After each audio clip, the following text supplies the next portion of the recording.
Hey, this is Damien with Rosy Side Farm.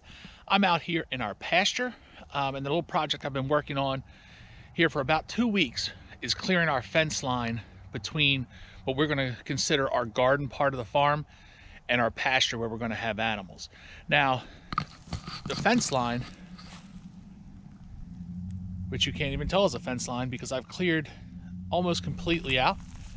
It's a small section down there that needs to be cleared out still, but that's probably like about an hour's worth of work. I'm out here because there used to be, I guess, different paddocks set up. So this is part of the fence line that was splitting the pasture. So I'm just here to kind of show you what it did look like. So that whole fence line looked like this. And part of the big problem are those vines you see there, and they are all over the place. There's a significant poison ivy or poison oak. It's poison something, because when I first started clearing the fence line, I had it all over my face. And another significant problem, probably not as serious, was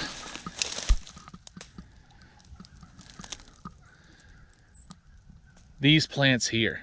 I mean, razor sharp thorns everywhere. So with most of it cleared out, I have a bunch of brush I've got to get out of the way. With the poison oak, poison ivy, you can't burn it. It's even more dangerous than just touching it. It gets in the air. It can be pretty serious if you breathe in the smoke. So I'm going to put the Farmall, antique Farmall tractor to work, and we're going to drag these bushes across the property.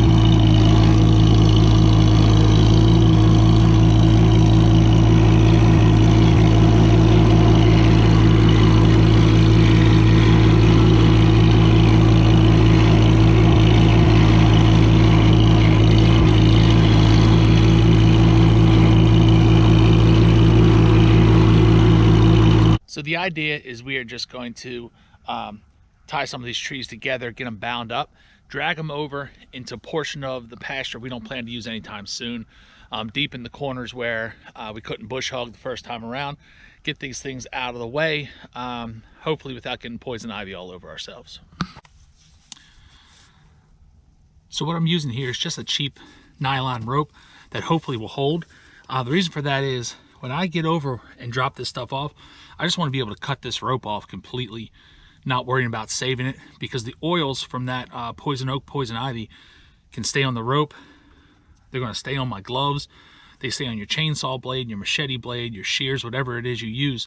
And if you touch it, it can transfer from the rope, the chainsaw, whatever it is, your gloves that you touch, and you'll get it then too. So I'm just going to tie this up. Hopefully it's strong enough to hold it and drag it over. Then I can just clip it and not worry about the rope. It's pretty cheap.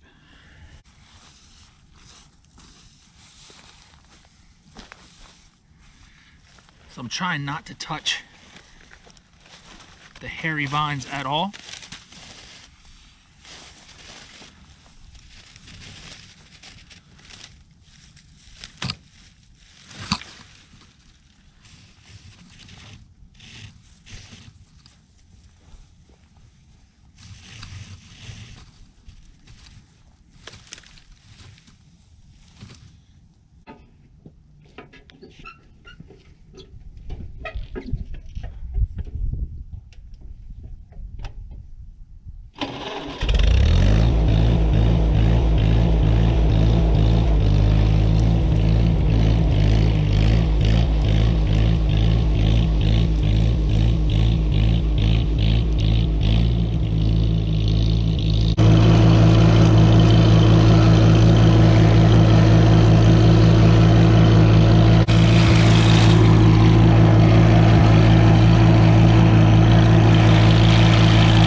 right, so we're here at a part of the pasture.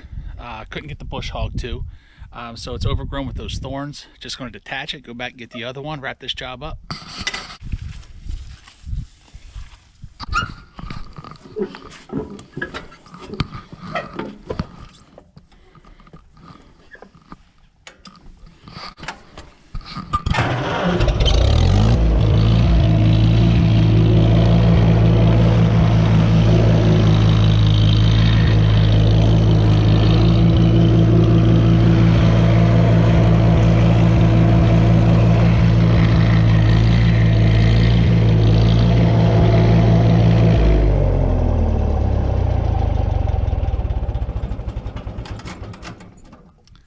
So rope didn't work.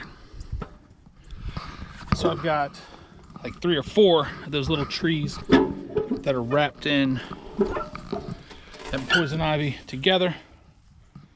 Tried to carry it with that cheap little line, just didn't hold up.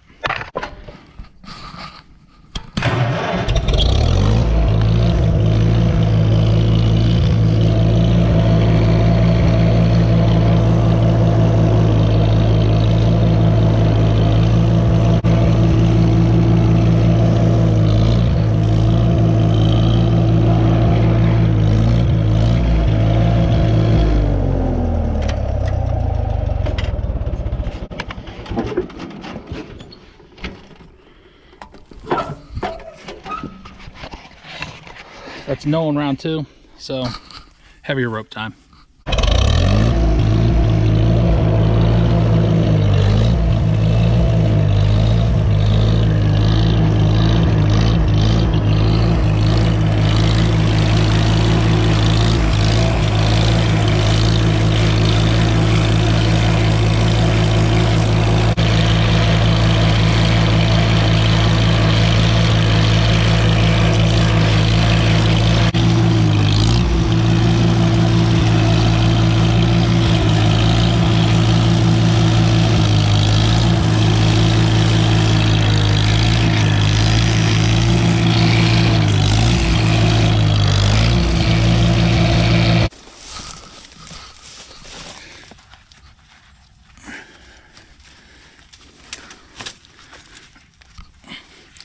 So with this heavier rope, and it's only a short piece, because actually we inherited it with the property. It was sitting in the barn, so it had broken on another project.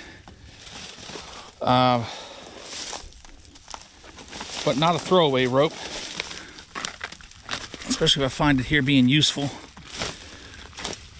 with the tractor. So taking this rope back, I just got to be careful, knowing that it was used on a poison ivy project.